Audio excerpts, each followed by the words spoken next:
আমরা কয়েকদিন যাবত দেখতে পাচ্ছি একটা বাংলাদেশে একটা সার্কাস জাতীয় কিছু একটা হচ্ছে। আরো জানি কি ঘুরতেছে, আমার খুব সন্দেহ হচ্ছে আরো জানি কি কি ঘটতেছে। নইলে শাহবাগের এই নাটক কেন হঠাৎ করে? শাহবাগের এই এলাকাতে, এই সমস্ত এলাকাতে মিছিল মিটিং করা যাবে না।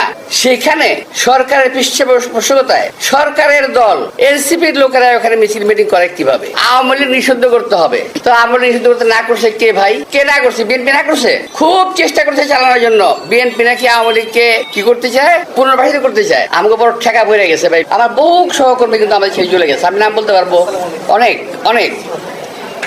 তো যাই হোক, পিন্টুর দুটি হত্যাকাণ্ড হয়েছে বাংলাদেশে, 7-8টি হত্যাকাণ্ড যেগুলো হয়েছে, যেগুলো নাকি অলমোস্ট জুডিশিয়ারি কিলিং। যেমন আমাদের কিছু নেতা, যে আমাদের শ্রমিক নেতা হতে পারে, বাট তাদেরকে ফাঁসি দেওয়া হয়েছে জেলখানায়, অন্যায়ভাবে ফাঁসি দেওয়া হয়েছে। আমাদের সালাদ গাজীকে ফাঁসি দেওয়া হয়েছে।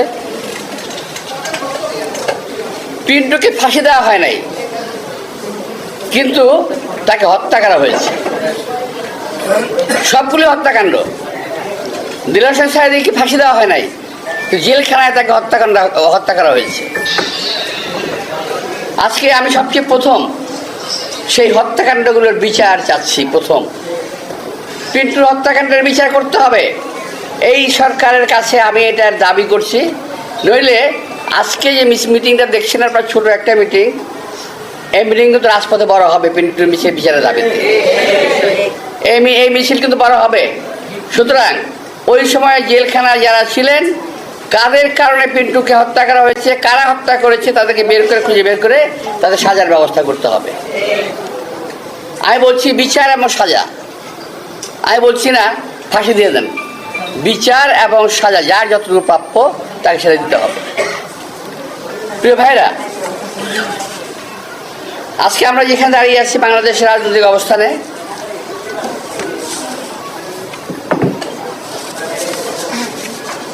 এই সম্পর্কে আমার একটা আসলে সময় লাগতো, বেশ 7 ঘন্টার মতো। আমি বেশি লম্বা করতে পারবো না এখন। তো আমরা কয়েকদিন যাবত দেখতে পাচ্ছি একটা বাংলাদেশে একটা সার্কাস জাতীয় কিছু একটা হচ্ছে, নাটক জাতীয় কিছু একটা হচ্ছে, আমার কাছে মনে হচ্ছে। আমি বললাম না যে আমি কথাগুলো আটকায় রাখতে পারি না, আমার জানি কেমন একটা বাজে অভ্যাস আছে। আমার কাছে সব কিছু সাজানো নাটক মনে হচ্ছে। এই কদিন আগে দেখলাম, আগে আমরা দেখতাম যে শেখ হাসিনা কিছু করার আগে একটা অপকর্ম কোথাও ঘটাতো, আমরা তখন বুঝতাম যে সে কিছু একটা ঘটনা ঘটাবে। তো একদিকে আমাদের দৃষ্টি নিয়ে যেত, আর কাজটা দিক দিয়ে করতো। একটা গল্প বলি ছোট্ট করে, যদি আপনারা বুঝতে পারেন। আর ইস্ট পাকিস্তান বক্সিং চ্যাম্পিয়ন একজন ছিলেন, নাম ছিল রহমতুল্লাহ। উনি ছিলেন গাড়ির মেকানিক, আমাদের বাড়ির সামনে গ্যারেজ ছিল। তো কি কারণে ওই এলাকার এক লোকের সঙ্গে তার ঝগড়া হলো। তো সেই লোকটা সে খুব মারধর করলো আর কি, হুঁশি টুসি দিল। তো এর মধ্যে সেই লোকটাকে বাবা রেখে নিয়ে আসছে, বাপটা বয়স্ক।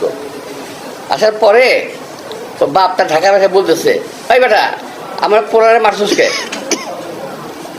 চ্যাম্পিয়ন হয়ে গেছো যা, তোরে বেড়া তুই বক্সার হয়ে গেছস, তোর উপরে নাকে দেখামো, পেটে মারুম, পেটে দেখামো, তলে উপরে মারুম।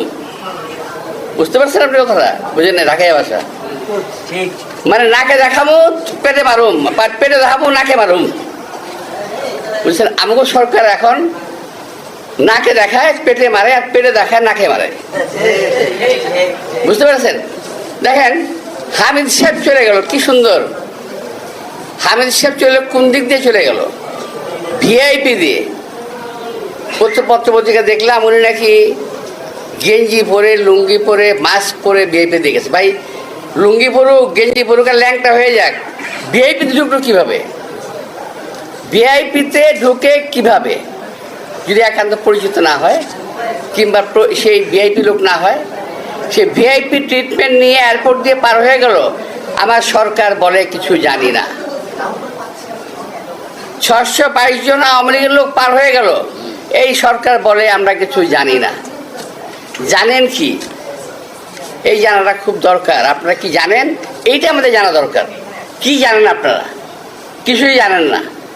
তো এখন সেদিক থেকে নজর ফেরানোর জন্য আরও জানি কি ঘটতেছে, আমার খুব সন্দেহ হচ্ছে আরও জানি কি কি ঘটতেছে। নইলে শাহবাগের এই নাটক কেন হঠাৎ করে? যেই শাহবাগ আপনারা বন্ধ করেছেন, যে শাহবাগের এই এলাকাতে, এই সমস্ত এলাকাতে মিছিল মিটিং করা যাবে না, সেইখানে সরকারের পৃষ্ঠপোষকতায় সরকারের দল এনসিপির লোকেরা ওখানে মিছিল মিটিং করে কিভাবে? আর কোন দাবিতে মিছিল মিটিং করলো? কি দাবিতে? দাবি জানি কি দুলু, কি দাবি? আওয়ামী লীগ নিষিদ্ধ। আওয়ামী লীগ নিষিদ্ধ করতে হবে। তো আওয়ামী লীগ নিষিদ্ধ করতে না করছে কে ভাই? কে না করছে? বিএনপি না করছে? খুব চেষ্টা করছে চালানোর জন্য। বিএনপি নাকি আওয়ামী লীগকে কি করতে চায়? পুনর্বাসিত করতে চায়। আমাকে বড় ঠেকা পড়ে গেছে ভাই, বিএনপি আওয়ামী লীগের পুনর্বাসিত করতে আমার জীবন বড় ঠেকা পড়ে গেছে। 10 বছর। জীবন থেকে আমাদের 17 থেকে 18 বছর আমাদের নিয়ে গেছে। পরিবার পরিজন থেকে বিচ্ছিন্ন হয়েছি, স্বাস্থ্যহানি করেছে। আমাদের পরিবার পরিজন কেউ সুস্থভাবে বেঁচে থাকতে পারে নাই। এখানে যারা আছে, একটি কর্মীও তার বাড়িতে 17 বছর ঘুমাতে পারেনি শান্তি। আর সেই আওয়ামী লীগের সঙ্গে আমরা করব, ওদেরকে আমরা আবার প্রতিপালন করব, আবার ওদেরকে পুনর্বাসন করব।